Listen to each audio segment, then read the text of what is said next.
Brasil está discutindo essa questão da maioridade penal porque na Constituição brasileira, o artigo 228 da nossa Constituição declara que são penalmente inimputáveis os menores de 18 anos.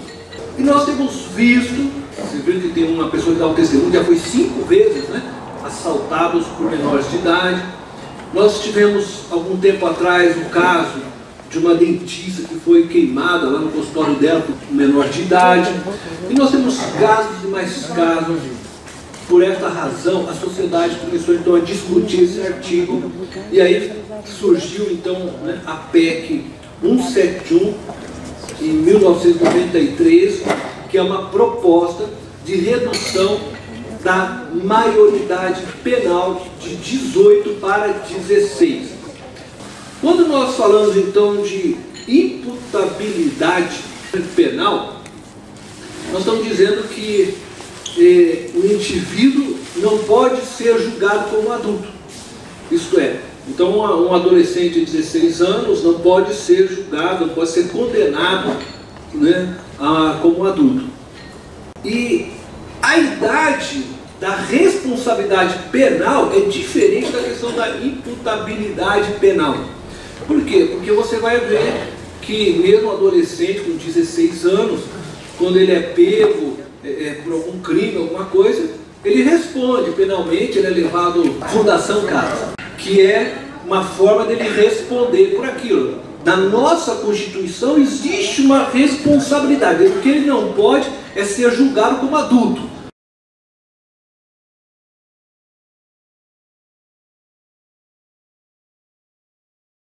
Se nós pensarmos no povo de Israel, e se nós voltarmos para o Antigo Testamento, o que significa Israel para nós, né?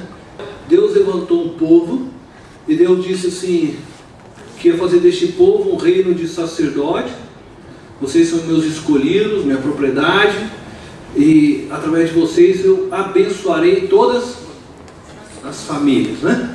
E aí Deus então fez essa palavra para Abraão, levantou a nação de Israel, Isaac, toda a história vocês conhecem, e Israel veio se tornar um reino, uma nação que teria essa finalidade.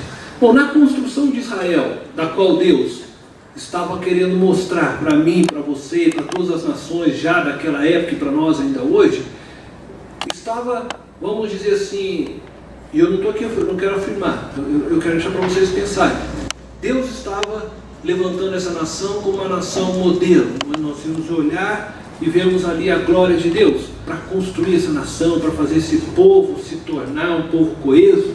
Deus estabeleceu uma ordem, leis, né, normas para eles que pudessem fazer com que essa sociedade viesse a existir. Senão, quem sabe eles estariam todos se matando, se destruindo. Êxodo 21, verso 12, está escrito assim: quem ferir um homem vindo a matá-lo terá que ser executado. No verso 16, aí está falando de assassinato, né? Então quem ferir um homem a matá-lo terá que ser executado. No verso 16 está escrito assim: aquele que sequestrar alguém e vendê-lo, então está falando de sequestro, ou for apanhado com ele em seu poder, terá que ser executado. No Antigo Testamento Deus estabeleceu essas leis. Quem estava sujeito a esta lei? Se nós entrarmos na história de Israel, nós vamos perceber que para eles, a partir dos 12 anos, então o menino fazia lá bar mitzvah, né? Onde ele fazia a leitura do texto bíblico, Gênesis, tal, da época, e ali, a partir dali, ele era responsável por seus atos. Então, vou dizer que dentro da história de Israel, isso acontecia. O Salvador falou dos Estados Unidos, falou de um menino condenado a uma pena perpétua de 9 anos. O que eu quero levantar e pensarmos é, nós estamos falando de uma cultura diferente dos Estados Unidos, nós estamos diferente da cultura de Israel naquele tempo, nós estamos no Brasil, tá? Seria da nossa parte cristãos, eu vou jogar isso para vocês aí pensar depois, quem sabe, porque nós estamos tentando solucionar coisas, mas eu quero só assim, seria da nossa parte, como cristãos hoje, simplesmente dizer assim, não, Deus mesmo já fez isso lá em Israel, fez um erro e tal, manda matar. Pô, né? Nós não vamos cogitar de morte aqui. A ideia é simplesmente a ideia é simplesmente a questão da condenação, que é isso que nós estamos falando. Deve ele ser julgado pelo ato dele, né? Seria para nós isso uma atitude cristã, para nosso tempo, para nossa cultura, para o nosso país?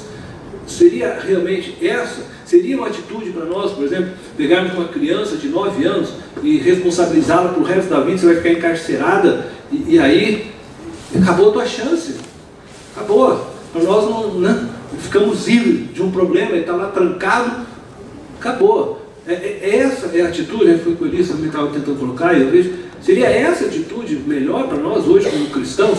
E eu estou dizendo que nós temos que pensar no nosso país, porque queira ou não, eu já ouvi aqui vários comentários, existe dentro do nosso país uma desigualdade social.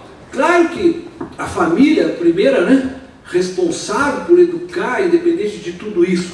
Mas nós precisamos cogitar algo, e eu preciso pensar o seguinte, bom, a família X que se encontra, e aqui assim, sem querer, numa periferia, tá? À margem de uma sociedade, onde não tem sequer esgoto, onde as escolas que oferecem para eles, os professores vivem na greve, eu estou aqui culpando, os professores também são mal pagos, onde aí o aluno vai e não tem aula, mas o traficante está ali na porta da casa dele, está oferecendo para ele uma chance dele ganhar um dinheiro, trazer para casa, ter uma vida melhor. Você entende? Existe para essa pessoa a mesma chance que existe para o teu filho que está aqui? Então, quer dizer, é justo como cristão, simplesmente ele errou e aí, né, eu jogo ele perpetuamente na cadeia, faço ele pagar a pena. Como cristão, eu estou dando a ele a chance. A igreja não vai conseguir resolver todo esse problema. Não, a igreja nós temos que fazer, mas a igreja não é suficiente para resolver todo esse problema. Agora a igreja precisa tomar umas atitudes. Ela precisa cobrar do governo, ela precisa se posicionar, pensa um pouco socialmente, pensa um pouco na desigualdade. Então, é justo, os nossos filhos, né, têm chances, graças a Deus, melhores, mas é justo, de repente, simplesmente nós penalizarmos? Não sei, eu estou vendo que todo mundo está colocando que é responsabilidade. Agora, por outro lado, se possibilidade, eu tenho 2 filhos adolescentes, se o menor, não conheço, como eu disse, talvez numa periferia dessa, sem chance nenhuma, levado, enganado, né? Induzido pelo desejo de ter, de possuir, porque é o que a nossa mídia e é o que nosso sistema faz conosco, faz com eles, porque eles ligam na televisão e vêem aqueles carrões, eles também sonham em ter esses carrões, então falam para eles, ligam na televisão e falam para eles que eles têm que ter uma televisão 55 polegadas assim e tal, assim como você sonha, eles sonham, isso é gerado dentro deles, e aí o cara fala, você pode ter, meu, eu tenho aqui um serviço para você. Você só vai lá e você vai lá roubar um toca-fita, mas nesse encontro que ele vai fazer do roubo toca-fita, ele encontra alguém e ele não sabe fazer, e ele dispara e mata. Pronto, taca ele lá dentro da cadeia, resolveu a vida dele, ou de quem está de fora. Mas eu queria dizer assim, aí se o menor desse, levar nesse momento, por esses desejos, por esses sonhos que nós, sociedade, estamos imputando, aí ele vai lá e acaba encontrando lá com o meu filho, sem querer, está lá no carro e ele mata meu filho. Qual seria realmente o meu desejo? Matá-lo também? Tacá-lo realmente na... Fala, não, a lei de Deus diz isso mesmo, mata mesmo. Né? Taca ele lá na condenação, dá mais chance para ele, ou é graça sobre ele que foi falado. Mas se fosse inverso também, se meu filho vai para a escola, fosse induzido, tomado por alguns amigos, na companhia, vamos para uma festinha, a gente, né, bebe todas lá, sei lá, o pessoal fala, faz um esquenta primeiro, né? Mas não é uma coisa assim, de adolescente mesmo, não está nem pensando nada, e pá, aí já naquela meio bebeu um pouco mais, aí os coleguinhas falam assim, vamos aprontar vamos fazer, sei lá o que, uma coisa aí errada aí qualquer, e numa dessas sem querer, acaba fazendo pior e chega a matar alguém, ou o colega deixa de matar alguém e ele é condenado junto, e aí será que eu vou querer que meu filho fique preso lá o resto da vida, condenado, sem dar para ele uma chance dele restaurar, sendo que talvez ele foi até induzido naquele momento, ou por um momento pouco, né? uma escolha errada. Enfim, o que eu quero dizer para vocês é, a gente precisa olhar os dois lados, precisamos pensar e analisar com muito cuidado. Então eu posso pegar a Bíblia e dizer para vocês, não, Deus condenava, né? A partir dos 12 anos estava condenado. Mas será que é isso que Deus quer de nós hoje? Essa é a resposta? Será? Deus quis a justiça da mulher que ele citou, a mulher samaritana, foi aquela forma? Deus quis a justiça do ladrão que estava na cruz, né? Você merece o inferno, justiça, eu mereço o inferno, todos nós merecemos o inferno. Para pensar.